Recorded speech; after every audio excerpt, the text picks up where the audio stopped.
Introduction. Although everyone born has the opportunity to become a successful person, not everyone becomes a successful person. Becoming a successful person requires immense social responsibility, hard work, future thinking, and resourcefulness. One must overcome the obstacles and anxieties encountered on the path of success. Society always remembers such rare successful people.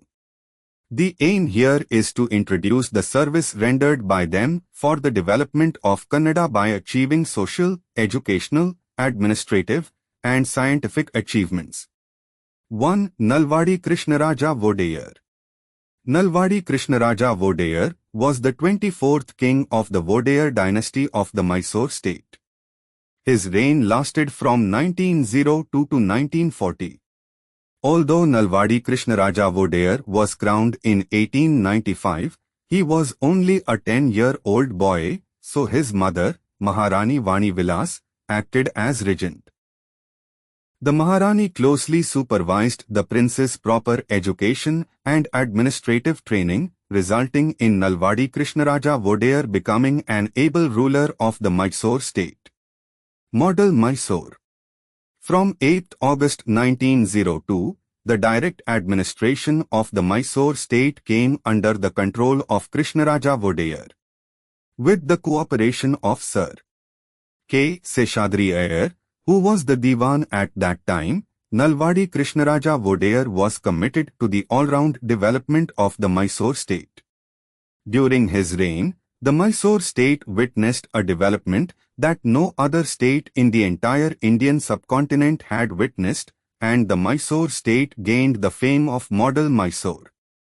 Although Nalwadi Krishnaraja Vodeyar came from a royal family, he was in favor of people's participation in governance. People's Representative Assembly. During Nalwadi Krishnaraja Vodeyar's reign, the People's Representative Assembly took a new form and transformed into a real People's Representative Assembly. For this, a new law was enacted in 1923, converting the People's Representative Assembly into a statutory body. It began to function as a model institution in India from the perspective of democracy. The People's Representative Assembly met twice a year, 1st June Maharaja's birthday, 2nd October Dasra Mahotsav, and conducted its proceedings. There, parliamentary-style proceedings such as annual budget review, research papers, and the presentation of resolutions were conducted. The 275 members in the House of Representatives were elected. The representatives were elected by the people. Legislative Assembly. Nalwadi Krishnaraja established the Legislative Assembly in 1907. Its members were 50. Of these, 22 were elected by the people.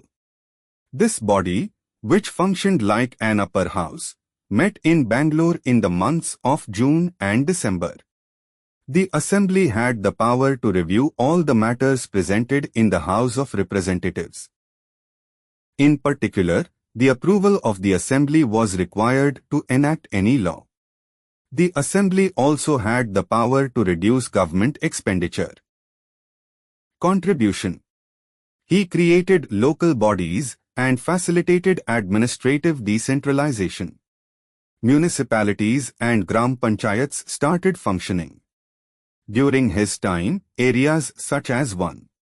Village sanitation, 2. Medical assistance, 3. Educational promotion, 4. Water facilities, 5. Travel facilities became self-governing areas. He made the Mysore state a model state. He became known as the pioneer of social laws. He emphasized the development of literature, music and architecture. He started the Kannada Sahitya Parishad in Bangalore.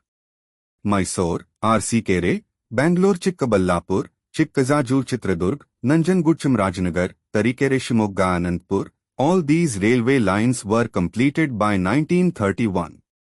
In 1900, A hydroelectric power generation station was started from the Kaveri river near Shivansmudra. This was the first hydroelectric project not only in India but also in the Asian continent. In 1907, Vani Vilas Sagar, Mari Valley, was built. In 1911, Krishnaraja Sagar was a great contribution of his foresight. Primary and secondary education was started as free and compulsory.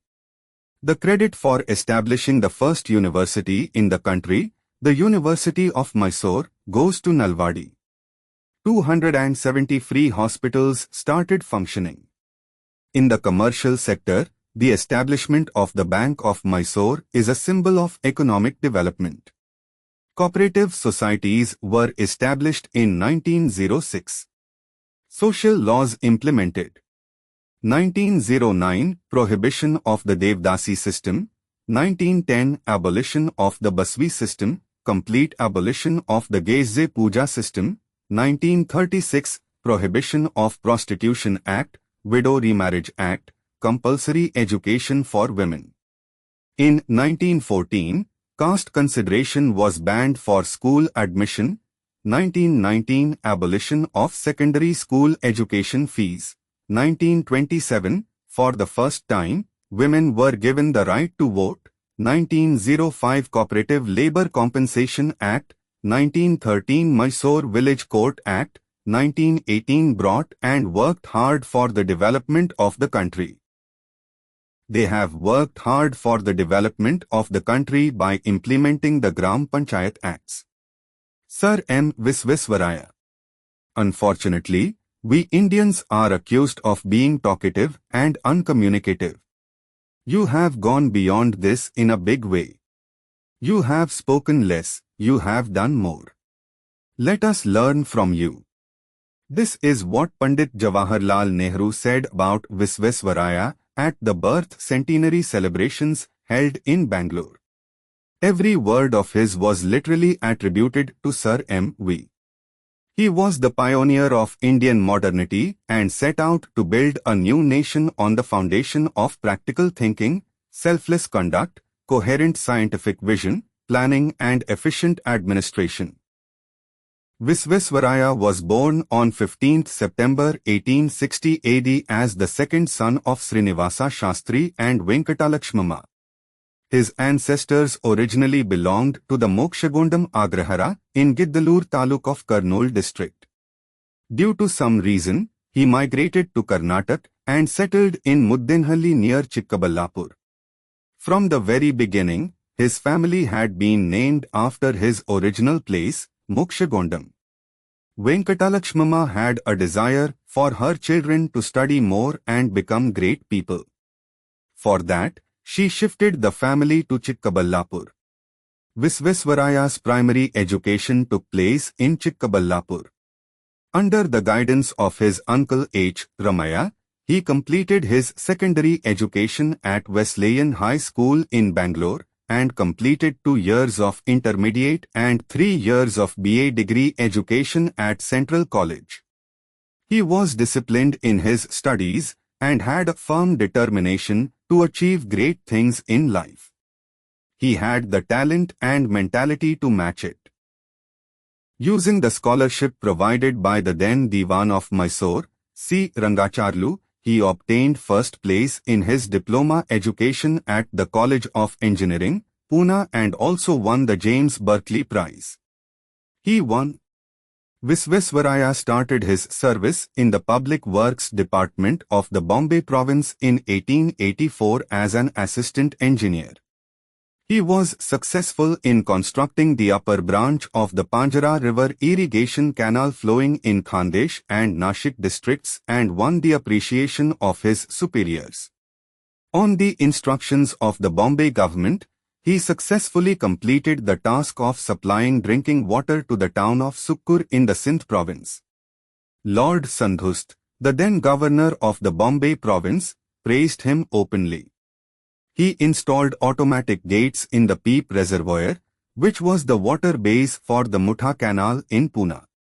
The invention of automatic gates added another feather to the crown of Visvesvaraya's achievements. This was later installed in the Tigra Reservoir in Gwalior and the Krishnarajsagar Reservoir in Mysore, now in Mandya district. Later, he was appointed as the sanitary engineer of the Bombay province for 4 years. It is noteworthy that he was the first Indian to be appointed to this post. He had a spirit of resiliency, a desire to do what will be done tomorrow today, and to do what will be done today now. Hyderabad city was suffering immense losses due to the floods of the Isi and Musi rivers. To prevent this, he solved the problem by building separate reservoirs for both rivers. He made Hyderabad city one of the well-planned cities of India. Visvesvaraya worked as the chief engineer in the Mysore state for 3 years. The Kannambadi Reservoir construction project on the Kaveri River was started, steps were taken to expand the railway lines, plans were made for the development of technical education, the reorganization of the water distribution of the Marikanive Reservoir, and the revival of the small irrigation system. All these are the hallmarks of his development work. Nalwadi Krishnaraja Vodayar, the Maharaja of Mysore state, laid the foundation for a new Manvantara by appointing Visvesvaraya as Diwan. He implemented a new model in administration and brought about reforms in office work. He also emphasized efficiency and honesty. He separated the powers of the judiciary and the executive, which were concentrated at the local level in the state. Gandhiji openly praised the Mysore administration. This gave birth to a new administration model called the Mysore model.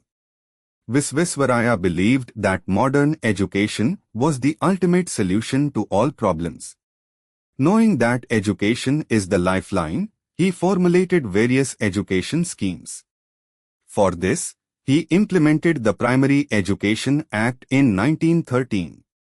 Secondary education schools were under the control of the University of Madras. To change this, he formulated a plan through the Economic Council to conduct a separate final examination for secondary education in the state.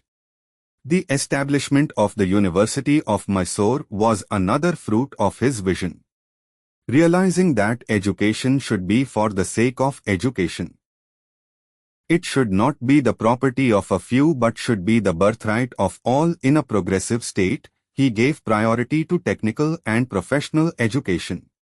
For this, he started the Mechanical Engineering School in Bangalore and the Chamarajendra Technical Institute in Mysore. Realizing the formation of a united Karnataka and the public's interest in Kannada language and literature, he established the Kannada Sahitya Parishat, another significant achievement of his time.